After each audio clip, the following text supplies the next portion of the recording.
Nung una kong makita si Doc Richard, ang gusto ko lang gawin ay palayasin siya pabalik sa Maynila.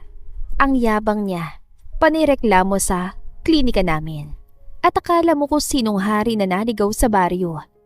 Pero unti-unti kong nakilala ang lalaking nagtatago sa likod ng kanyang matatalim na salita. Akala niya, tinapos na nakaraan niya ang kanyang buhay. Pero hindi niya alam, dito pa lang talaga mag-uumpisa ang kwento naming dalawa. Dito na po yung address, sir, or doc. Malakas na umubo si Richard nang salubungin na makapal na alikabok ang kanyang mukha mula sa panig sa tricycle. Sigurado ho ba kayo dito talaga yon? Opo, Dok. Alam na alam ko po itong lugar dahil dito rin po nagpapagamot ng lola ko. Sige po, ingat po. Nakasimangot na pinagpag ni Richard ang kanyang mamahaling navy blue na suit. Pagbaba niya ng paningin, napapikit na lamang siya sa matinding inis nang makitang balutan ng natuyong putik ang kanyang makintab na leather shoes. Tumingala si Richard at binasa ang kumukupas at kinakalawang na signboard na nakasabit sa isang maliit na gusaling gawa sa semento at kahoy. Barangay Health Center. Isang malaking basurahan. Mariing bulong niya sa sarili. Gigil na nakakuyong mamakamao. Isang maling paratang na hindi ko naman ginawa. At dito nila ako ipapatapon. Matapos na lahat ng sinakripisyo ko para sa ospital na yun. Bumuntong hininga si Richard ng malalim habang pilit na pinapakalma ang nag-iinit niyang ulo. Isa siyang tanyag at iginagalang na cardiothoracic surgeon sa Manila. Ang buong buhay niya ay nakalaan sa pagliligtas ng buhay sa loob ng malamig at state-of-the-art na operating room. Pero ngayon, kailangan niyang pagdusahan ng isang iskandal na sumira sa pangalan niya sa pamamagitan ng pagiging barrio doctor sa isang liblib na probinsya. At ano naman ang mararating ko sa lugar na ito? Padabog na hinila ni Richard ng kanyang malaking maleta papasok sa sira-sirang gate ng klinika. Pagbukas niya ng pinto, hindi amoy ng disinfectant o rabing alcohol ang sumalubong sa kanya, kundi ang amoy ng pinakuluang luya at eucalyptus. Tanging ang mahinang ugong ng isang lumang electric fan sa kisame ang nagsisilbing bentilasyon ng maliit na espasyo. Sa isang gilid, may isang maliit na kama kung saan nakaupo ang isang matandang babae. Sa harap nito ay isang babaeng nakatalikod, suot ng isang simpleng puting nurse uniform. Abala ito sa maingat na paglilinis ng sugat sa binti ng matanda. Ayan, Lola Pasing, nilinis ko na po. Huwag yun na po muna ang kakamutin kapag nangate para hindi ma-infeksyon ha. Salamat Katrina anak, napakabuti mo talaga. Nang makitang inaabot ang nurse ang isang lumang metal tray para paglagyan ng mga ginamit na bulak, hindi na nakapagpigil si Richard.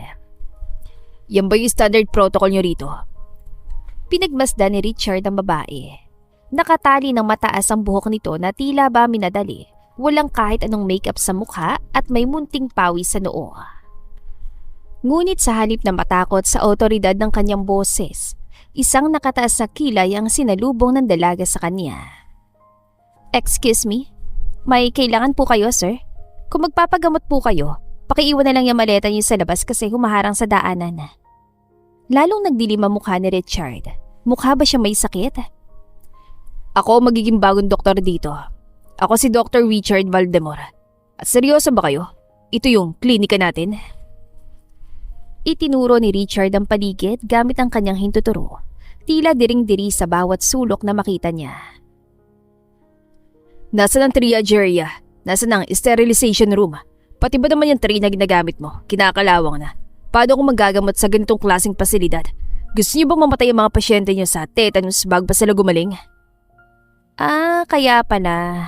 Ikaw pa rin yung sikat na doktor na ipinatapon dito dahil may ginawang kalokohan sa Maynila. Anong sabi mo? Makinig ka sa akin, Doc. Wala ka sa Maynila. Nasa probinsya ka. Wala kaming aircon, wala kaming mamahaling makina at minsan kulang pa kami sa gamot. Anak mayaman ka siguro dahil mukhang ito yung unang beses na nakapunta ka sa isang barangay health center. Huwag kang mag-alala. Wala naman tayong mabibigat na operasyon kailangang gawin dito. Itinuro ni Katrina ang matandang pasyente na tahimik na nakikinig. Pero ang mga tao dito, kailangan ng tulong. Kung ang ipinunta mo lang dito ay para magreklamo at ipagmalaki kung gaano ka kagaling sa malaking ospital na pinanggalingan mo, pwede mo nang buhatin yung maleta mo at umuwi. Hindi namin kailangan ng isang doktor na puro arte. Ang kailangan namin, doktor na marunong dumiskarte. Natigilan si Richard. Para siyang sinampal ng mga salita ng isang nurse. Sa buong karera niya, lahat ng katrabaho niya ay sumusunod sa bawat utos niya. Ngayon, heto siya. Pinapangaralan ng isang babaeng hindi man lamang niya kilala. Akmang ibubukan niyang kanyang bibig upang bulyawan ng dalaga nang biglang bumukas ang malakas ang pinto ng klinika. Mama! Tignan po yung pasyente ko! Isang batang lalaki na nasa 5 taong gulang ang patakbong pumasok. May nakasabit na plastic na laroang stethoscope sa leg nito at bitbit ang isang teddy bear na puno ng band-aid sa ulo at braso. Nang mapansin ng bata ang matangkad na bulto ni Richard, mabilis itong huminto. Tiningala nito ang doktor habang nanlalaki ang inosenteng mga mata. Mama, sino po siya? Ang laki-laki niya po, parang kapre. Ano pong kinakain niyo para po tumangkad? Gusto ko po tumangkad tulad niyo. Halos pumutok ang ugat sa leeg ni Richard dahil sa inis matapos siyang matawag na kapre. Isang nakakalokong ngiti ang sumilay sa labi ni Katrina. Dahan-dahan siya lumapit sa kanyang anak at hinaplos ang buhok nito. Siyang bago nating Dr. Miko, pero huwag ka masyadong lalapit. Masungit pa naman ang mga dayong hindi sanay sa hirap. Baka makagat ka. Napakuyom na lamang si Richard sa kanyang sariling mga kamao habang dinig na dinig ang mabilis sa pagtibok ng kanyang puso dahil sa matinding galit. Isang araw pa lang siya sa probinsyang yun, ngunit nakakasiguro siyang hindi ang kawalan ng kagamitan ang papatay sa kanya rito, kundi ang nakakainis na babae sa harapan niya na siyang sisira sa payapa niyang mga araw. Pagpasensyaan mo na yun si Katrina, mukhang hindi naging magandang unang pagkikita niyo pero mabuting tao yon. Napabuntong hininga si Richard at ibinaba ang hawak na baso na may lamang mainit at murang instant coffee. Nakaupo siya ngayon sa isang lumang silyang kahoy sa loob ng maliit na pantry ng health center. Sa tapat niya ay isang nakangiting matandang babae, si Nanay Flor, ang nag-iisang midwife at ang pinakamatagal nang naglilingkod sa baryo. Mabuti. Wala siyang ginawa kundi buliyawan ako at ipamukha sa akin kung gaano ko kawalang silberito, Nanay Flor. Hindi man lamang siya nagpakita ng konting respeto sa isang lisensyadong doktor. Nako, Doc Richard, marami na ako nakilala at nakasamang doktor na ipinadala dito galing syudad. Lahat sila pareho sa iyong reaksyon sa unang araw. Naiinis, nagre-reklamo sa init at nagagalit sa kawalan ng gamit. Pero nararamdaman ko na magaling kang doktor at iba ka sa kanila, iho. May mabuti kang puso. Natahimik si Richard. Isang mapaklang ngiti ang sumilay sa kanyang mga labi. Tinitigan niya ang maitim na kape sa loob ng kanyang baso. Mabuting doktor. Paano niyo po nasabi yan, Nanay Flor? Yung ospital na pinagalayan ko ng buong buhay ko. Yung mga taong tinulungan ko mabuhay at makakasamaan kong tinuring kong pamilya. Tinapon lang ako na parang basura nung nagkaroon ng problema. Kung mabuti akong doktor, hindi ako mapupunta sa lugar na ito. Bumagsak ang balikat ni Richard. Ito ang unang pagkakataon mula nang mangyari ang iskandal na may napagsabihan siya ng bigat na nararamdaman niya kahit bahagya lang. Ngumiti ng tipid si Nanay Flor at inabot ang kamay ng binata upang tapikin ito ng marahan. Dahil nakita kita kanina, Doc, nung may pumasok na pasyenteng hinihika habang nag-aaway kayo ni Katrina sa labas. Nakita ko kung paano ka automatikong gumalaw. Kahit na panay ang reklamo mo sa dumi ng klinika, hindi ka nag-atubiling saluhin yung pasyente at i-check ang pulso niya bago pa man makalapit si Katrina. Hindi mo tinakasan ang tungkulin mo. Napatigil si Richard. Hindi niya napansin na ginawa niya yun. Kumilos lang ang katawan niya dahil iyon ang sinumpaan niyang tungkulin. Katulad ka rin ni Katrina, Doc. Pareho kayong kayang magbulag-bulagan kapag may nakita kayong taong nangangailangan. Kaya alam ko magkakasundo rin kayo balang araw. Wala pong mangyari yun. Hindi kami magkakasundo ng babaeng yun. Natawa muli si Nanay Flor. Sumimsim ito ng kape bago binalot ng kuryosidad ang mga mata. Nga pala, Doc, kung hindi mo mamasamain, ano ba talaga nangyari sa Maynila? Bakit ka ba nila itinapon dito? Ano ba nagawa mo? Biglang nanigas ang panga ni Richard. Bumalik sa isip niya ang imahe ng pasyenteng namatay sa kanyang operating table, ang peking dokumentong iniharap laban sa kanya, at ang mukha ng totoong doktor na may kasalanan na nagtago sa likod ng politika. Bumuka ang kanyang bibig, ngunit walang salitang lumabas. Hindi pa siya handang ungkatin ang sugat na yon. Hindi rito, hindi ngayon. Ayos lang, iho. Huwag mong pilitin kung hindi mo pa gustong pag-usapan. Maiintindihan ko. Mag-CCR lang po muna ako, Nanay Flor. Pasensya na. Sige. Diyan lang yan sa dulo ng pasilyo sa loob ng kwartong ito. Yang maliit na pinto. Pumasok si Richard sa maliit na banyo at naghilamos ng mukha. Tinitigan niya ang sarili sa basag na salamin. Kailangan mong tiisin to, Richard. Isang taon lang at makakabalik ka na para linisin ang pangalan mo tulad ng pangako ng direktor. Samantala, nagulat naman si Manang Flor nang biglang dumating si Katrina. Nanay Flor, nakakabisi talaga yung bagong doktor na yon. Inis na bunga ni Katrina. Padabog na ibinaba ang mga logbook sa mesa. Sa loob ng banyo, napatigil si Richard. Ang pinto ay gawa sa manipis na plywood kaya rinig na rinig niya ang bawat salita sa labas. Shh, Katrina anak, hinaan mo yung boses mo. Hindi, Nay. Nakakapanggigil talaga eh. Akala mo kung sinong hari na naligaw sa baryo natin? Ay yabang-yabang. Porke galing Maynila at sikat na surgeon, akala mo sa kanya na tong buong health center. Wala namang ginawa kundi magreklamo sa alikabok at sa mga gamit natin. Bakit pa kasi sa atin na pinatapon yung lalaking yun? Baka mamaya totoong may pinatayan dun sa ospital nila tapos dito pa magtatago. Katrina, tama na yan. Totoo naman po. Kung akong tatanungin, mas gugustuhin ko pang walang doktor dito kaysa araw-araw ko makita yan nakakunot niya noo at yung pormahan niyang parang aaten ng fashion show sa gitna ng bukid. Napahilot na lamang si Manang Flor sa kanya noo nang bumukas ang pinto ng banyo. Tulad ng isang yelong ibinuhos sa mainit na apoy, biglang natigilan si Katrina. Dahan-dahan siya lumingon sa direksyon ng banyo. Nakatayo si Richard sa hamba ng pinto, nakapamulsa at madilim na nakatitig ng diretsyo sa kanya.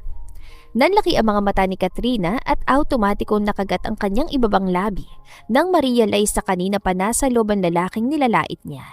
Namula siya sa matinding hiya. Sinabi ko naman na sa'yong tumigil ka na. Saad ni Manang Flor na mabigat na bumuntong hininga. Humakbang si Richard palapit. Tinignan niya si Katrina mula ulo hanggang paa bago isang malamig at mapang-uyam na ngiti ang sumilay sa kanyang mga labi. Kung tapos muna akong siraan at husgahan ng pagkatao ko, Miss Katrina, pwede na ba akong duman? Akmang magsasalita si Katrina para magpaliwanag, ngunit tinaasan siya ng kamay ni Richard upang patigilin siya. At para sa kaalaman mo, hindi ko rin ginustong mapunta sa kaharian mo. Kaya huwag kang mag-alala. Gagawin ko trabaho ko nang hindi nakikialam sa'yo. At asahan mong hindi rin ako interesado sa opinyon mo. Tinalikuran ni Richard ang natulalang si Katrina. Walang lingon-likod na naglakad palabas ng pantry si Richard. Iniiwan ng dalaga na kagat-kagat ang labi dahil sa halo-halong inis, hiya at kabang hindi niya maintindihan.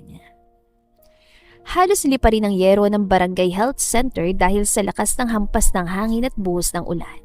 Madilim ang kalangitan kahit hapon pa lamang dahil sa isang malakas na bagyong nananalasa sa buong probinsya. Mula sa reception desk, tahimik na pinagmamasdan ni Katrina si Richard. Abala ang doktor sa pag-aayos sa mga medical records at pag-i-inventory ng mga natitirang gamot sa malita cabinet. Ay, mukhang wala talaga itong balak na makipag-usap sa akin. Daig pang malaking bloke ng yelo sa sobrang lamig ng pagkatao. Isang linggo na nakalipas mula nang dumating si Richard sa kanilang baryo. At kahit ayaw aminin ni Katrina, hindi niya may kakailang naging mas maayos at mabilis ang sistema nila sa klinika. Napakalinis itong magtrabaho at walang pasyenteng umuuwi nang hindi nabibigyan ng lunas. Ngunit ang kapalit ito ay ang nakabibinging katahimikan sa pagitan nilang dalawa. Simula nung gabing marinig ni Richard ang mga panlalait niya, naging malamig pa sa yelo ang pakikitungo nito sa kanya.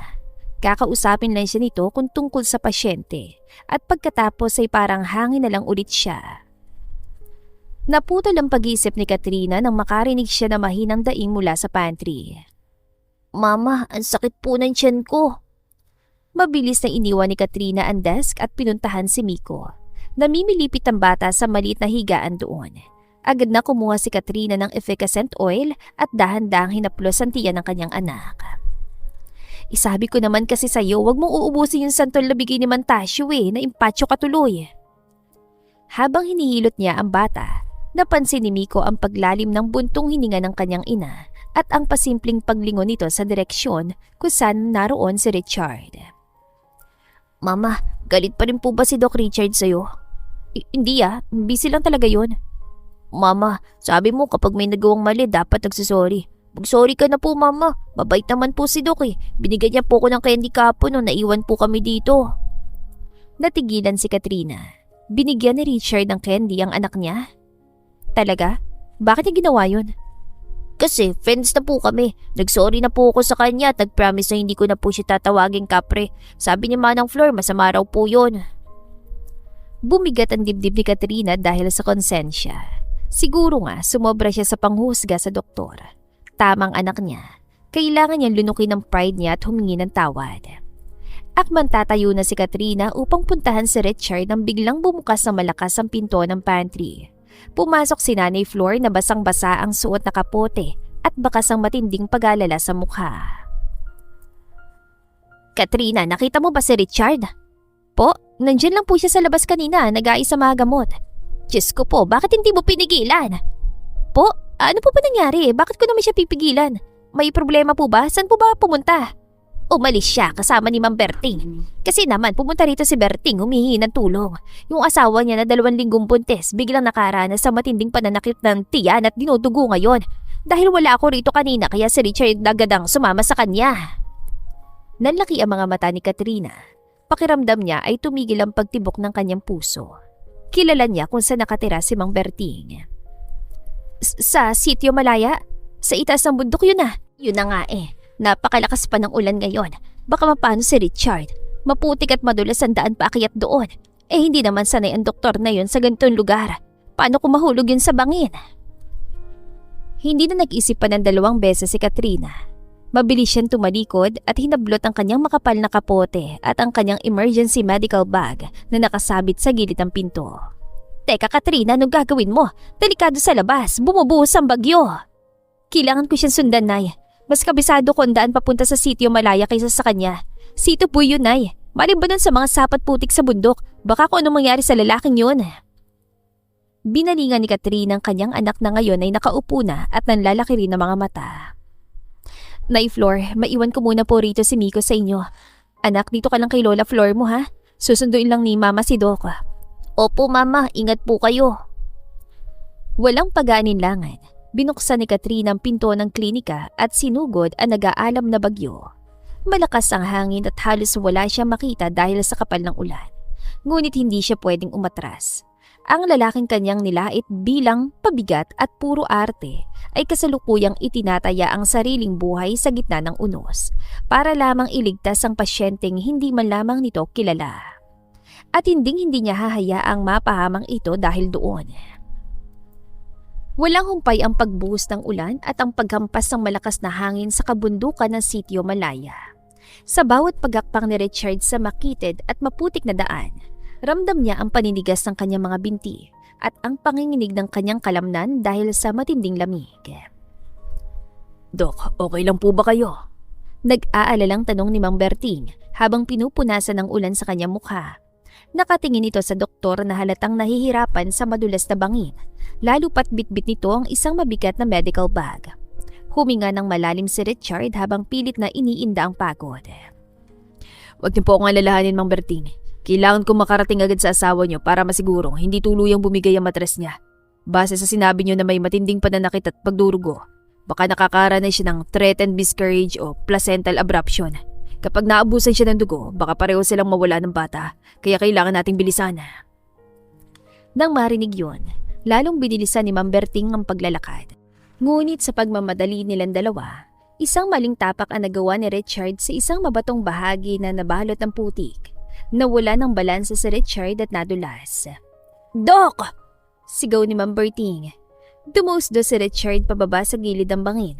Mabilis siyang nahawakan ni Ma'am Berting sa isang braso. Ngunit dahil sa bigat niya at sa dulas ng putik, hindi sapat ang lakas ni Ma'am Berting para hilahin siya paitaas. Unti-unting dumudulas ang kamay ni Richard. Ilan segundo na lang at tuluyan na siyang mahuhulog sa madilim na bangin. Nang biglang may isa pang kamay na mabilis at mahigpit na kumapit sa braso niya. Isang pamilyar na boses ang umalingaw-ngaw sa gitna ng kulog at ulan. Kumapit ka na mabuti, Doc! Ayokong bangkay nang iuwi ko kay Nanay Flor. Nanlaki ang mga mata ni Richard na makita si Katrina na basang-basa sa ilalim ng kanyang kapote at buong lakas siyang hinihila pa itaas. Katrina, anong ginagawa mo rito? Mamaya mo na tanungin. Mang Ben, pagbilang ko ng 3, hilahin natin ang sabay. 1, 2, 3. Sa tulong nilang dalawa ni Mang Berting, matagumpay nilang naiangat si Richard pabalik sa ligtas na kalsada. Bumagsak si Richard sa putikan, hinahabol ang kanyang hininga. Bago pa man siya makapagsalita, hinawakan na ni Katrina ang braso niya at itinayo siya. Halika na, Dok. Delikado na rito kapag lumakas pa lalong ulan. Mang Berting, mauna na po kayo. Nakasunod lang kami. Makalipas ang higit 1 oras na pakikipagbuno sa bagyo, nakarating din sila sa maliit na bahay ni Mang Berting. Ngayon, nakabalot ng makapal na kumot si Katrina habang nakaupo sa isang gilid ng bahay. Suot niya ang malaking lumang t-shirt na ipinahiram ni Mang Berting. Mula sa kanyang kinaupuan, tahimik niyang pinapanood si Richard na nakasuot ng hiniram na maluwag na damit, habang masusing sinusuri ang asawa ni Mang Berting na si Aling Nena. Matapos ang ilang minutong tensyon, dahan-dahang tumayo si Richard at nagtanggal ng gloves. Stable ng vital signs niya. Naiwasan natin ang worst case scenario. Huminto na rin ang pagtulog ko. Pero Mang Berting, kailangan niya ng strict bed rest. Bawal lang magbuhat na mabigat, bawal lang magkikilos, at kailangan niyang panatilihing nakataas ng kaunti ang mga paa niya. Napaiyak si Mang Berting at mabilis na yumakap kay Richard upang magpasalamat dito. Maraming salamat, Doc. Niligtas niyo mag-ina ko. Utang ko po sa inyong buhay nila. Trabaho ko po yan, Mang Berting. Sige na, asikasuhin niyo na po muna ang asawa niyo. Lumingon si Mang Berting sa bintana na patuloy na hinahagupit ng hangin at ulan. Napabuntong hininga ito.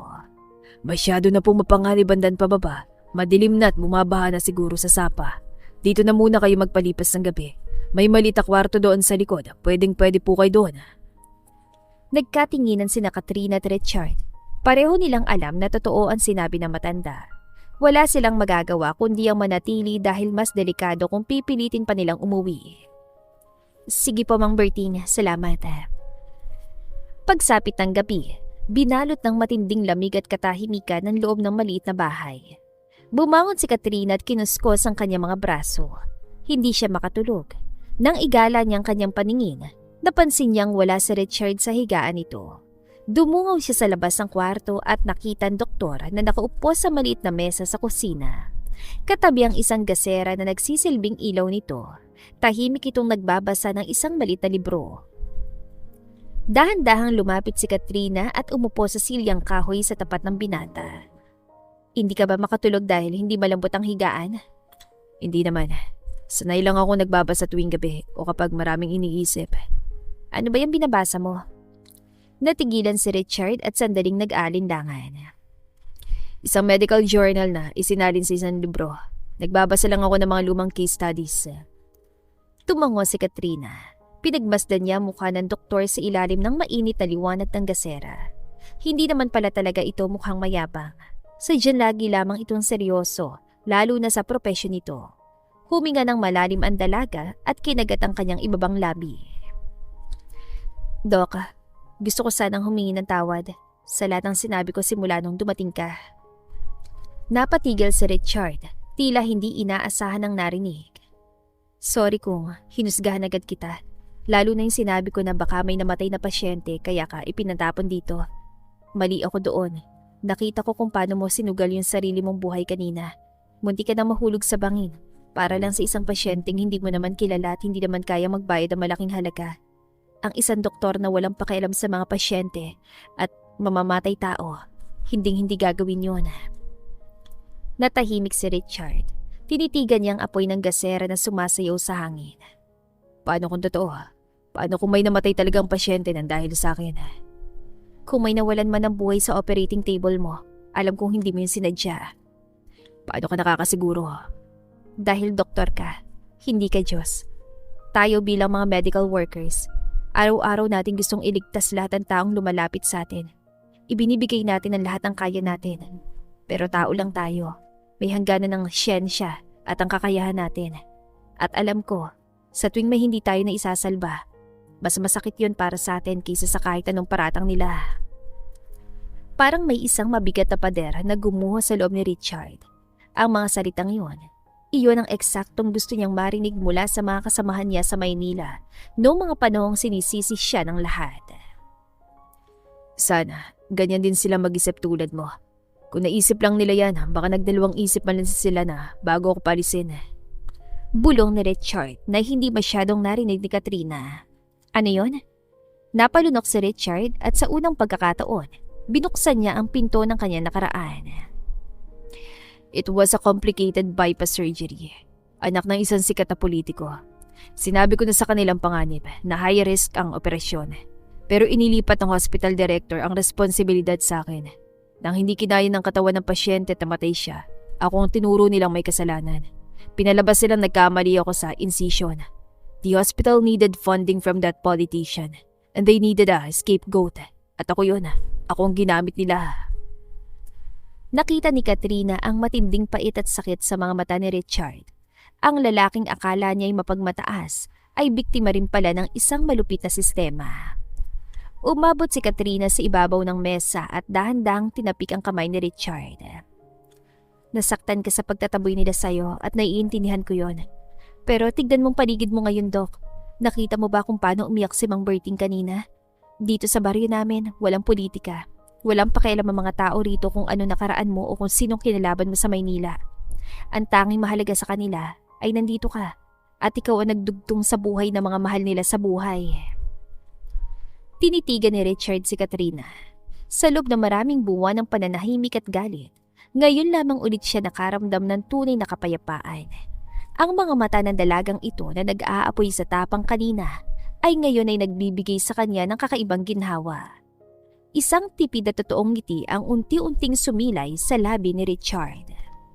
Salamat, Katrina. At salamat din sa pagila sa akin kanina sa bangin. Kung hindi dahil sa iyo, baka kinain na ako ng lupa. At talagang bangkay nang iuwi mo kay Manang Flor. Natawa si Katrina na mahina. Tuluyang gumanang atmosfera sa pagitan nila. Wala yon. Sayang naman kasi yung suit at sapatos mong mamahalin kung sa putikan ka lang pala pupulutin. Kung natuluyan ako, baka nga maging kapre na ako tulad ng sabi ng anak mo. Isang malakas na halakhak ang pinakawala ni Katrina. Tinatakpan ng kanyang bibig para hindi magising ang mga may-ari ng bahay. Aba, kasalanan mo. Ang tangkad mo tapos nakasimangot ka palagi sa health center. Siyempre, hindi nagsisinungaling ang bata. Pero namanghalang naman siya sa tangkad mo. Hindi niya intensyong manlait. Alam ko yun. Yun din ang sabi niya nung nagsorry siya sa akin. Napangiti si Katrina na makita ang simpleng ngiti sa labi ni Richard. Sa gitna ng madilim na gabi at malamig na bagyo, isang panibagong init ang nabuo sa loob ng maliit na kusinang yon. Isang pagkakaibigan, pag-unawa at isang damdaming unti-unting umuusbong sa pagitan ng dalawang pusong parehong may pangungulila. Matapos ang buwis buhay na gabi sa gitna ng bagyo, tila hinugasan ng ulan ang lahat ng pait at tensyon sa loob ng Barangay Health Center. Tuluyan ang nagbago ang ihip ng hangin. Nahanap ni Richard ang kapayapaang hindi niya inakalang makikita niya sa isang liblib na baryo. Naging malapit na siya hindi lamang sa mga katrabaho niya, kundi pati na rin sa mga residente na palaging nagiiwan ng mga sariwang gulay at prutas sa mesa niya bilang pasasalamat. Ngunit ang pinakamalaking pagbabago ay ang ginawang desisyon ng bilyonaryong doktor. Sa halip na magtiis sa inuupahang kwarto sa kabilang bayan, bumili siya ng sariling bahay. Isang maaliwalas na bungalow na gawa sa semento at kahoy. At ang mas nakakatuwa, katabi lang ito mismo ng bahay ni Katrina. Ayan, home sweet home! Maaliwanas ang umaga. Nakatayo si Richard sa balkonahe ng kanyang bagong bahay habang inilalapag ang huling kahon ng mga gamit niya. Sa kabilang bakod, nakadungaw si Katrina, nakangiti habang pinagmamasdan ng binata. Pinaayos sila yung mga ibang parte ng bahay bago ka lumipat, pero nag-iwan sila ng contact numbers sakaling magkaproblema ka, lalo na sa bubong o sa tubo ng tubig. Inabot ni Richard ang piraso ng papel at nagtama ang kanilang mga daliri. Isang tipid ngunit sinserong ngiti ang sumilay sa labi ng doktor. Salamat, Katrina. Malaking tulong tong pagrekomenda mo nitong bahay. Pinagmasdan ni Katrina ang kabuuan ng bahay. Kumislap ang mga mata ng dalaga dahil sa isang katanungang kanina pang naglalaro sa isip niya. Nga pala, Dok, Ngayong bumili ka na ng sarili mong bahay dito, ibig sabihin ba niyan, dito ka na talaga? For good? Oo, Katrina, dito na ako. Na-realize kong hindi ko na kailangang bumalik sa syudad para patunayan ang halaga ko. Nandito na yung mga taong totoong nangangailangan sa akin. At nandito yung mga taong gusto kong makasama. Lalong lumawak ang ngiti ni Katrina at hindi mapigilan ang pamumula ng kanyang mga pisngi dahil sa huling sinabi ng binata. Mabuti naman kung ganun. E di dahil magkapit-bahay na tayo ngayon, pwede mo na akong tawagin o katukin anumang oras kapag may kailangan ka. Kahit maubusan ka pa ng toyo o asukal, sagot na kita. Natawa na mahina si Richard. Salamat. Asahan mong madalas kitang kakatukin. Bago pa man makasagot si Katrina, dumating si Miko na aligagang tumatakbo papunta sa kanila. Mama! Pwede po ba akong magstay kay Doc ngayon? Tutulungan ko po siya magayos sa mga gamit niya sa loob. Natawa si Katrina at napatingin kay Richard na ngayon ay nakangiti na rin sa bata. Sa nagdaang mga linggo, naging parang anino ni Richard si Miko. Palagi ito nakabuntot sa doktor na laging matsigan sumasagot sa mga inosenteng tanong ng bata tungkol sa medisina. Nako, baka makaistorbo ka lang dyan sa pag-ayos ni Doc. Bahagyang yumuko naman si Richard upang makapantay si Miko. Ginulo niya ang buhok nito at ngumiti kay Katrina. Hindi, ayos lang Katrina. Hayaan mo na siyang pumasok dito. Kailangan ko rin naman itong magaling na assistant doctor ko para ayusin yung mga libro ko sa loob. Narinig niyo po yun, Mama. Magaling daw po akong assistant. Nako anak, sino ba naman ang hindi gagaling kung lagi ka nakabuntot at pinapanood ang lahat ng ginagawa ni Doc Richard? Natawa na lang silang tatlo bago pumasok sina Richard at Miko. Napapailing na lamang si Katrina ngunit labis ang kaligayahang nararamdaman sa nakikitang pagiging malapit ang dalawa. Makalipas ang ilang araw, balik sa normal na operasyon ng health center. Nakaupo si Richard sa kanyang mesa. Abala sa pagsusulat ng reseta nang lapitan siya ni Nanay Flor na may dalang-dalawang tasa ng mainit na kape. Kumusta ka naman sa bagong bahay mo, Richard? Nasanay ka na ba sa ingay ng mga tilaok ng manok tuwing madaling araw? Ininom ni Richard ang kape at tumango. Mabuti naman po, Nanay Flor. Nakakapanibago nung una pero mas masarap palang matulog kapag sariwang hangin. At saka madalas magpadala ng ulam si Katrina kaya hindi na rin ako nahihirapang magluto. Aba, nagkakasundo na talaga kayong dalawa ah. Saktong pagkasabi nito ay bumukas ang pinto ng klinika.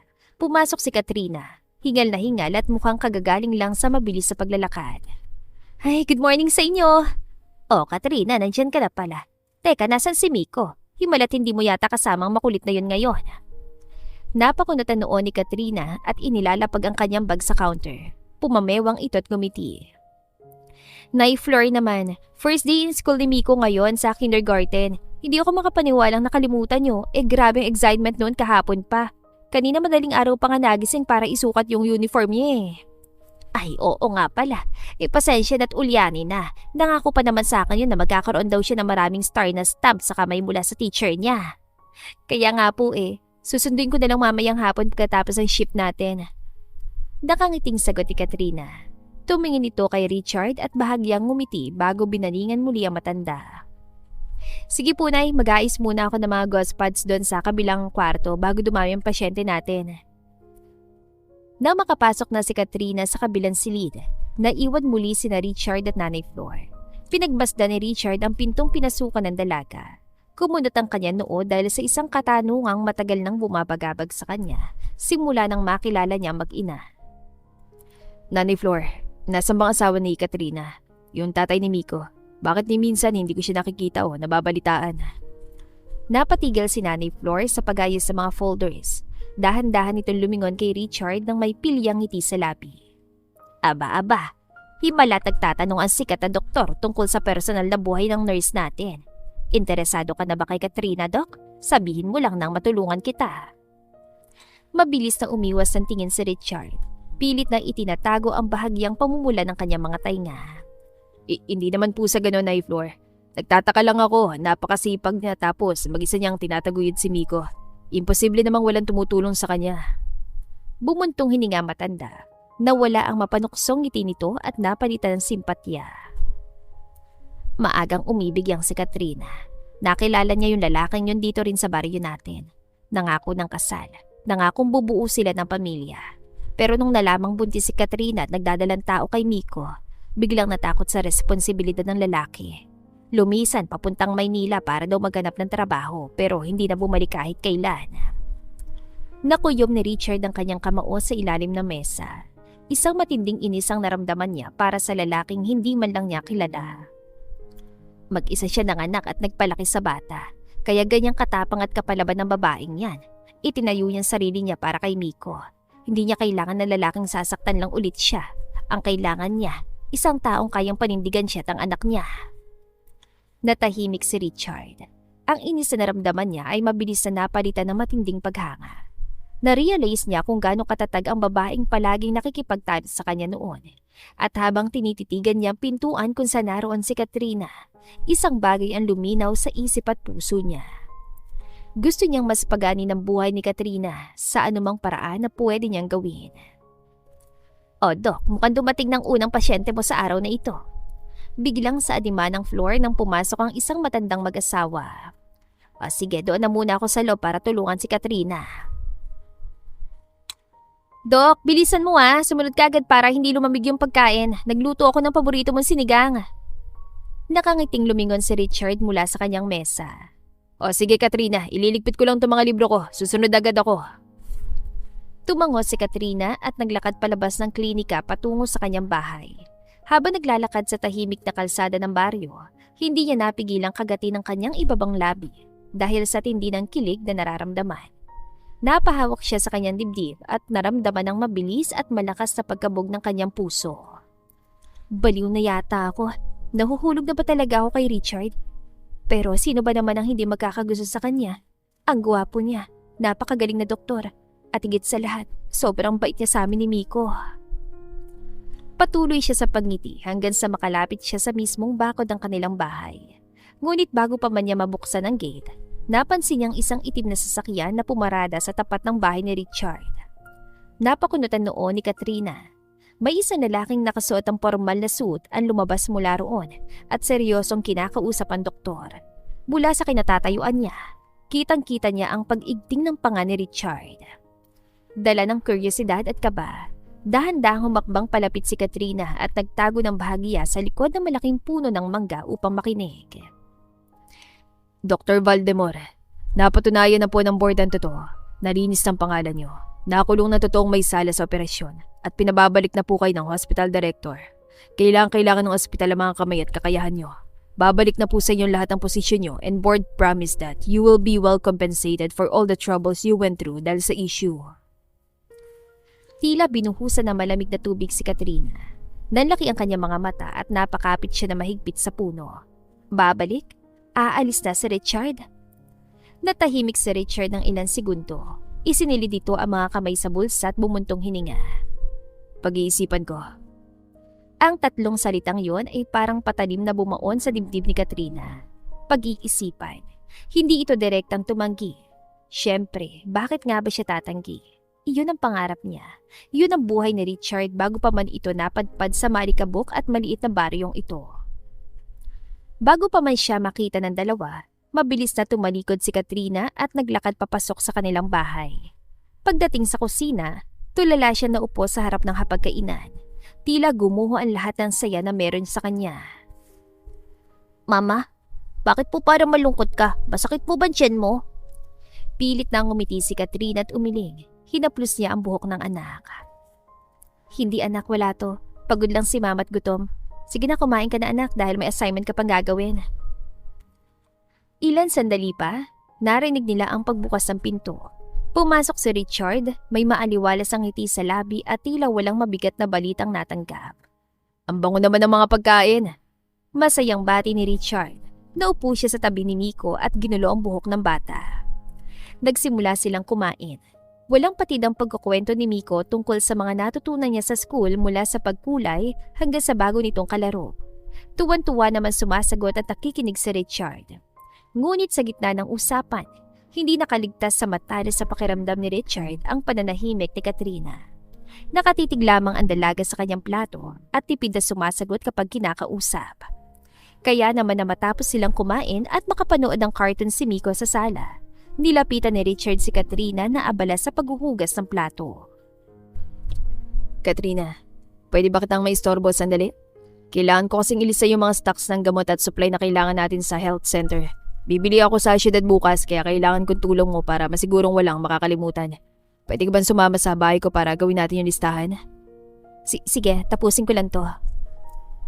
Paglipat nila sa bahay ni Richard, tahimik silang naupo sa maliit na dining table. Nakabukas ang logbook at nagsimulang magsabi si Richard na mga gamot. Ngunit hindi na kaya ni Katrina. Hindi na niya kayang magpanggap na walang epekto sa kanya ang narinig niya kanina. Binitiwan ni Katrina ang hawak niyang ballpen. Nakita ko kayo kanina. Nakita ang alin? Yung lalaki nakasut sa labas ng gate mo. Narinig ko sinabi niya. Nalinis ng pangalan mo, Richard. Pwede ka nang bumalik sa ospital mo sa Maynila. Pwede mo nang bawiin yung buhay na kinuha nila sa'yo. Natigilan si Richard at tuluyang napalingon kay Katrina. Baka sa mukha ng dalaga na hindi ito natutuwa sa balitang yun. Babalik ka na ba talaga sa Maynila? Kaya ba naglilista ka na ng mga bibilin sa syudad dahil hindi ka na babalik dito pagkatapos mong bumili? Katrina. Ayokong umalis ka, Richard. Ayokong lumayo ka sa amin. Matapos sabihin yun, napuno ng katahimikan ng buong paligid. Napaawang ang bibig ni Katrina na mapagtanto kung ano ang nasabi niya. Mabilis siyang tumayo mula sa kanyang kinaupuan. May nakalimutan nga pala akong iligpit sa bahay. Delikado dahil baka paglaruan ni Miko. Aalis na muna ako. Pero hindi siya hinayaan ni Richard na makaalis. Tumayo ang binata at agad na sinundan si Katrina. Bago pa man ito mabuksan ang pinto palabas sa kusina, nahawakan na ni Richard ang kanyang kamay. Hindi ako alis. Natigilan si Katrina. Napakurap siya at tinignan ng binata. Ano?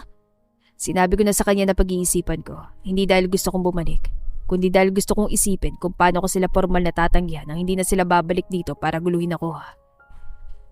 Pero bakit? Pangarap mo yung ospital na yon, Richard. Ginugol mong buong buhay mo para makarating sa tuktok. Bakit ka mag-i-stay dito, Richard? Wala namang malaking opportunity dito. Bakit hindi ka nalang bumalik? Bahagyang natawa si Richard at napangiti. Kanina lang, sabi mo ayaw mo akong umalis. Ngayon parang tinataboy mo na naman ako. Ano ba talagang gusto mo? Hindi naman sa tinataboy kita. Oo, ayaw kitang umalis. Pero hindi ko naman gustong maging hadlang sa mga ambisyon mo, sa mga pangarap mo. Pero hindi naman talaga ako alis, Katrina. Wala naman talaga akong balak na bumalik sa ospital na yon. Bakit? Dahil nandito ka. Oo, pangarap ko yun noon. Yun ang buhay ko. Pero nakamit ko na yun eh. At simula na lumipat ako dito at makilala kita. Simula na makita ko kung paano mo alagaan ang mga tao rito. Kung paano ako napalapit sa inyo ni Miko. Napagtanto ko na mas gusto ko na pala dito. Dahil may isang pangarap pa nga pala ako na dito ko lang makakamit. Ang magkaroon ng payapang buhay at magmahal ng totoo. Napayuko si Katrina at nagsimula ng maluha. Hinawakan naman ni Richard ang magkabila niyang pisngi upang muling magtama ang kanilang mga tingin. Ayokong umalis ka, Richard. Dahil mahal na kita. Tila may isang malaking pader na gumuhos sa pagitan nila. Isang matamis at punong-puno ng kapanatagan ng ngiti ang sumilay sa mga labi ni Richard. At mahal din kita, Katrina. Kayo ni Miko ang buhay ko ngayon. Hindi ako babalik sa Maynila dahil nandito ng tahanan ko. Hindi na nagsayang ng oras ang doktor.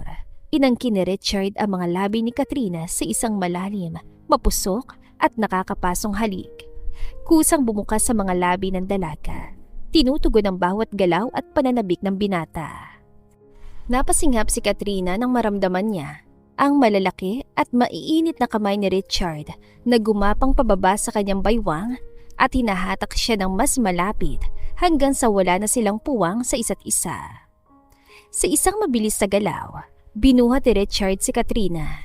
Kusang ipinulupot ang dalagang kanyang mga binti sa baywang ng binata. Walang patid ang paghahalikan nila habang naglalakad si Richard patungo sa kanyang kwarto. At doon, dahan-dahan niyang inihiga si Katrina sa malambot na kama bago siya sumunod at pumatong sa ibabaw nito habang inaalalayan ng sariling bigat gamit ang kanyang mga braso. Mabigat ang kanilang mga paghinga nang maghiwalay ang kanilang mga labi upang humugot ang hangin. Huwag ka nang umiyak. Walang dahilan para umiyak ka, Katrina. Meron pa rin naman. Pero umiiyak ako ngayon dahil masaya ako, Richard.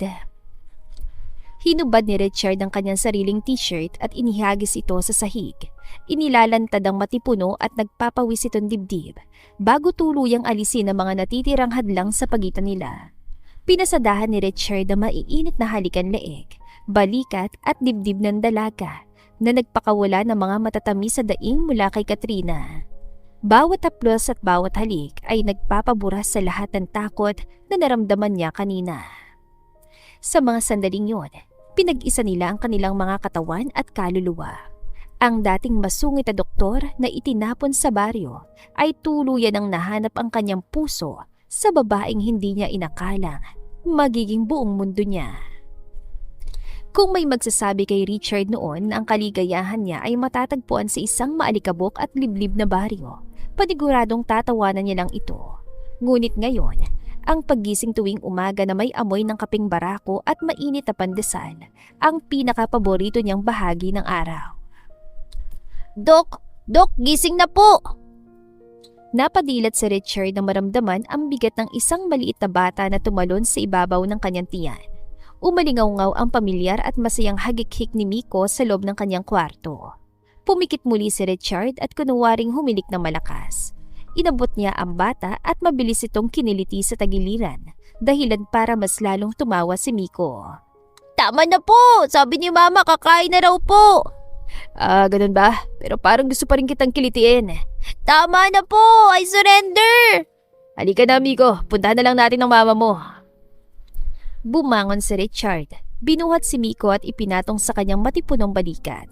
Paglabas sila ng kwarto, dumiretso sila sa kabilang bahay kung saan naghihintay si Katrina sa malit nilang hapagkainan. Nakasuot na ang dalaga ng kanyang puting nurse uniform. May maaliwalas na ngiti na kayang pumawi ng anumang pagod ang doktor. Good morning. Malambing na bati ni Richard habang inaayos ang ilang hibla ng buhok na tumakas mula sa tainga ni Katrina. Good morning din. Kumain na tayo. Nagluto ako ng paborito mong daing at itlog. Tahimik na naglagay ng kanin si Katrina sa pinggan na mag-ama. Ang dating masungit na doktor na inakalang hindi niya magugustuhan ng mga lutong probinsya, ngayon ay hindi na mabuhay kung hindi natitikman ang luto ng kanyang nobya. The best po talaga mga luto ni Mama. Tama ka, Miko. Kaya swerte-swerte natin. Naging napakagaan ang mga sumunod na araw para sa kanilang dalawa. Sa Barangay Health Center, hindi na nakakatakot ang presensya ni Richard. Sanay na mga taga-baryo sa kanya dahil kahit pasalubong ang kilay nito, alam naman nilang napakabuti nitong tao. Salamat po talaga, Doc Richard. Mangiyak-ngiyak na pasasalamat ni Aling Nena, ang asawa ni Ma'am Berting, habang karga-karga ang malusog nilang sanggol na lalaki. Kung hindi dahil sa inyo ni Katrina, wala sanang anak namin. Wala po yun, Aling Nena. Basta siguraduhin niyo pong iinumin yung mga vitamins niyo. Ito nga pala, Doc. Marami po kaming inani na mga prutas nung isang araw, kaya naisipan naming dalhan kayo rito sa center. Munting pasasalamat lang po namin para sa lahat ng tulong niyo. Maraming salamat, Aling Nena. Siguradong magugustuhan to nila Katrina at Miko. Mahilig pa naman sa mga prutas yung bata. Mula sa dispensary, pinagmamasdan ni Katrina ang buong eksena. Hindi niya mapigilang mapangiti. Ang lalaking minsan niyang tinawag na mayabang na dayo ay ngayon ang pinakamamahal at nirerespetong doktor ng buong baryo. Naramdaman ni Katrina mahinang pagsiko ni Nanay Flor sa kanyang tagiliran. Aba, baka matunaw naman yung doktor natin dyan sa kakatitig mo, Katrina. Nay Flor naman masaya lang po ako para kay Richard. Nako, Katrina, masayang-masaya rin ako para sa inyong dalawa anak. Nakahanap na ng kapayapaan si Richard at nakahanap ka na rin ng lalaking kayang alagaan ka at si Miko ng buong buo. Napangiti na lamang si Katrina saka muling bumaling kay Richard na ngayon ay nakangiting nakatitig sa kanya. At sa paglipas pa ng 2 taon, mukhang masyadong malalim ang iniisip mo . Kulay kahel at rosas ang kalangitan habang unti-unting lumulubog ang araw. Ang malamig na simoy ng hangin ay nagdadala ng amoy ng damo at sariwang hangin mula sa kabundukan. Sa tuktok ng isang maliit na burol na tanaw ang buong baryo, nakalatag ang isang malaking banig kung saan nakaupo sina Katrina at Richard. Sa hindi kalayuan, masayang nagpapalipad ang saranggola ang 7 taong gulang na si Miko kasamang ilang mga kalaro nito. Isinandal ni Katrina ang kanyang ulo sa balikat ni Richard habang magkahawak ang kanilang mga kamay. 2 taon ang lumipas simula ng talikuran ni Richard ang alok na bumalik sa Maynila. Ngunit ni minsan ay hindi nakakita si Katrina ng pagsisisi sa mga mata ng binata. Tignan mo si Miko, ang laki-laki na niya. Dati, bit-bit mo lang siya sa balikat mo. Ngayon, gusto na niyang tumakbo ng mag-isa. Lumaki man siya, ako pa rin ang paborito niyang doktor. Nasabi pa nga niya kahapon na ako na raw ang papa niya. Natigilan si Katrina at pabirong hinampas ang dibdib ng binata. Talaga? Sinabi niya yon? Paano niya naman nabanggit yon? Anong pinag-usapan niyo? Naging seryoso ang paligid. Inalis si Richard ang pagkakayakap niya sa dalaga at dahan-dahan tumayo. Nagtaka si Katrina, lalo na nang makita niyang inaayos si Richard ang kanyang suot na simpleng polo bago ito tuluyang humarap sa kanya. Richard, may problema ba? Huminga ng malalim si Richard. Ang mga mata nito ay nag-aapoy sa matinding emosyon. Katulad ng unang gabing inamin nito ang pagmamahal sa kanya sa loob ng bahay nito. Naalala mo ba nung unang araw ko rito? Galit na galit ako sa mundo. Akala ko ang pagtapon sa akin dito ay ang katapusan ng buhay ko. Akala ko nawala na sa akin ang lahat. Dahan-dahang lumuhod si Richard sa isang tuhod, eksakto sa harap ng naguguluhang si Katrina. Pero hindi pala yun ang katapusan. Dahil ang pagtapon pala sa akin dito ang nagdala sa akin sa tunay kong buhay. Ikaw ang buhay ko, Katrina. Kayo ni Miko. Nanlaki ang mga mata ni Katrina nang dumukot si Richard ng isang maliit na asul na kahon mula sa kanyang bulsa. Pagbukas nito, kumislap ang isang napakaganda at simpleng diamanteng singsing. Napatakip si Katrina na magkabilang kamay sa kanyang bibig. Sunod-sunod na bumagsak ang maiinit na luha sa kanyang mga pisngi. Richard, seryoso ba to? 2 taon ko nang pinatutunayan sa'yo na hindi ako alis at gusto kong gawin yon hanggang sa huling hininga ko. Gusto kong maging asawa mo, Katrina. Gusto kong ibigay sa inyo lahat ng makakaya ko para maging isang mabuting lalaki at ama. Matagal-tagal ko na rin itong pinag-isipan, lalo na't baka hindi ka handa. Pero ayoko na maghintay na lang. I want to take risk, kaya, Katrina, will you marry me? Hayaan mo ba akong mahalin ka habang buhay? Sa sobrang saya at pag-apaw ng emosyon, hindi na nakasagot ng maayos si Katrina. Pilit niyang pinatango ang kanyang ulo ng paulit-ulit habang patuloy na humihikbi. Oo, Richard. Papakasalan kita. Isang maluwag at masayang ngiti ang sumilay sa labi ni Richard. Mabilis niyang sinuot ang singsing sa nanginginig na daliri ni Katrina bago siya tumayo at mahigpitan niyakap ang dalaga. Inangat niya si Katrina at inikot sa hangin na nagpakawala ng malakas sa tawa mula sa kanilang dalawa sa kabila ng kanilang mga luha.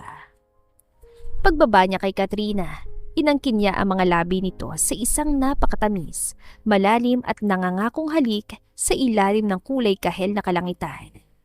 Dok! Ano pong sabi ni Mama? Naghiwalay ang dalawa at parehong napalingon. Patakbong lumapit sa kanila si Miko, bitbit ang kanyang saranggola at may malaking ngiti sa labi. Pwede mo na akong tawagin Papa, Miko. Natatawang sagot ni Richard. Teka, alam ni Miko na magpo-propose ka ngayon? Tumawa lamang ang dalawa. Binuhat ni Richard si Miko at hinalikan sa pisngi. Kailangan ko muna magpaalam hindi ba anak? Opo, pero kung ikaw naman po, hindi na kailangan kasi alam kong love na love mo si Mama. Natawa na lamang si Katrina at napailing. Si Miko naman ay masayang sumigaw sa ere dahil sa wakas, mayroon na siyang matatawag na tunay na ama. May papa na ako! May papa na ako! Sabay na tumawa sina Katrina at Richard na magkayakap habang karga ang bata. Sa tuktok ng burol na yon, walang ingay ng trapiko. Walang malalaking gusali at walang nakakabinging politika ng syudad. Ang tanging naroon ay isang pamilyang binuo ng tadhana, pag-ibig at ang pagpili sa isang buhay na simple, ngunit buong buo. 10 taon na nakalipas. Hindi, Miko. Tignan mo na mabuti yung x-ray. Kapag may nakita kang opacity sa bandang lower lobe ng baga, lalo na kung may kasamang lagnat at ubo ang pasyente, anong una mong iisipin? Sa loob ng pinalaki at mas modernong ospital na malapit sa Barangay Health Center, seryosong nakaturo si Richard sa isang light box. Sa tabi niya ay nakatayo ang 17 taong gulang na si Miko. Matangkad na ito, suot ang uniforme ng kanyang senior high school at may nakasabit na totoong stethoscope sa leeg. Hindi na yung laro ang plastic na paborito nito nung bata pa siya. Kumunot ang noo ni Miko at pinagbasda ng x-ray film. Pneumonia, Dad? Isang malapad at ipinagmamalaking ngiti ang sumilay sa labi ni Richard. Tinapik niya ang balikat ng binatilyo. Tama, good job. Sigurado kong hindi ka mahihirapan kapag kumuha ka na ng pre-med sa susunod na taon. Siyempre naman, Dad, may pinakamagaling kaya akong tutor sa buong mundo. Mula sa pintuan ng opisina, nakasandal si Katrina at tahimik na pinapanood ang mag-ama. Naka-cross arm siya at may matamis na ngiti sa kanyang mga labi. 10 taon na lumipas, ngunit para kay Katrina, parang kahapon lang nung una niyang makita ang masungit at mayabang na doktor na pumasok sa kanilang maalikabok na klinika. Ngayon, ang lalaking yon ang nagsisilbing pinakamatibay na haligi ng buhay nila at ang inspirasyon ng anak niyang maging isang magaling at mabuting manggagamot din bilang araw. Haya na naman kayo. Sabi ko sa inyong dalawa, umuwi na kayo na maaga ngayon dahil anniversary natin. Puro kayo medisina. Baka nakakalimutan nyo na may naghihintay pang maliit na prinsesa sa bahay. Mabilis ang naghubad ng white coat si Richard at lumapit sa kanyang asawa. Yumuko ito at ginawara ng isang malambing na halik sa noo si Katrina. Paano ko naman makakalimutan ang araw na kinasal tayo? Oh, paano ba yan, Doc Miko? Time out muna. Umuwi na tayo bago pa magtampo ang mama mo at ang kapatid mo. Opo, Dad. Ako na po magdadala ng bag nyo. Tumakbo si Miko palis at mabilis na kinuha ang medical bag ni Richard at naunang tumakbo palabas ng opisina. Natawa na lamang sina Katrina at Richard. Sabay silang naglakad palabas ng klinika. Magkahawak kamay habang binabati ng mga residente ng baryo na nagdaraan. Wala nang bakas ng pagiging estranghero sa mga mata ni Richard. Siya na si Doc Richard, ang paborito at pinakamamahal na manggagamot ng buong bayan. Pagdating nila sa kanilang bahay na puno ng mga halaman, sumalubong agad sa kanila ang matinis na tili. Daddy, Mama, Kuya Miko! Isang 7 taong gulang na batang babae ang patakbong lumabas mula sa pinto, bitbit ang isang maliit na manika. Sinalo agad ni Richard ang anak na si Maya at inikot ito sa hangin bago mahigpit na niyakap. Nakuha ni Maya ang matatalim na mata ng kanyang ama, ngunit ang maaliwalas na ngiti at kakulitan nito ay namana niya kay Katrina. Namiss mo ba si Daddy, prinsesa ko? Opo, sabi po ni Lola Flor magluluto raw po kayo ng paborito kong spaghetti ngayon. Totoo po ba, Daddy? Aba, oo naman. Sagot ni Richard at sabay-sabay na silang pumasok sa loob. At hindi lang spaghetti, madami tayong lulutuing pagkain ngayon dahil special na araw namin ng mama nyo. Kinagabihan, matapos ang masayang hapunan kung saan nag-asara na magkapatid, nakaupo sina Katrina at Richard sa balkonahe ng kanilang kwarto. Yakap-yakap ni Richard ang asawa mula sa likuran habang tahimik nilang pinapanood ang mabituing kalangitan ng probinsya. Walang ingay na mga sasakyan, walang polusyon, at tanging huni ng mga kuliglig at ang payapang simoy ng hangin lamang ang naririnig sa paligid. Masayang-masaya ka yata ngayon, Doc. Hinigpitan ni Richard ang kanyang yakap at inilapat ang kanyang labi sa buhok ng dalaga. Sobra. Alam mo, minsan iniisip ko pa rin kung ano mangyayari kung hindi ako na-frame up sa Maynila. Kung hindi ako tinanggalan ng trabaho at pinatapon dito. Lumingon si Katrina at tiningala ang kanyang asawa. 10 taon na lumipas, ngunit hindi pa rin kumukupas ang kakiksigan nito. Nanghihinayang ka ba? Mabilis na umiling si Richard at tinitigan ng mga mata ng kanyang asawa na kasing ningning na mga bituin. Hindi. Dahil ang inaakala kong pinakamalaking parusa at kamalasan sa buhay ko, yung pala magdadala sa akin sa pinakamalaking biyaya na nakatakda para sa akin. Nawala sa akin ng isang ospital, pero nakuha kong buong mundo na makilala ko kay Miko. Naluha si Katrina sa sobrang kaligayahan. Hinawakan niya ang mukha ni Richard at inangkin ang mga labi nito sa isang matamis, wagas at walang hanggang halik. Hindi rin mabubuo ang buhay namin ni Miko kung hindi ka dumating, Richard. Happy anniversary, mahal ko. Muling inangkin ni Richard ang mga labi ni Katrina at sabay nilang dinama ang kapayapaang dulot ng gabing yun. Ang kapayapaan hindi man nila nakamit agad sa kanilang buhay. Naging parte naman ito ng kanilang happily ever after. Ang pagiging matagumpay sa buhay ay hindi palaging nasusukat sa taas ng posisyon, dami ng pera o karangyaan ng lugar na ginagalawan natin. Ipinapakita ni na Catherine at Richard na minsan, ang tunay na kapayapaan at kaligayahan ay natatagpuan natin sa mga pinakasimpleng bagay tulad ng pagtulong sa kapwa ng walang hinihinging kapalit at sa pagmamahal ng isang pamilyang tatanggapin ka kahit sa pinakamababa mong sandali.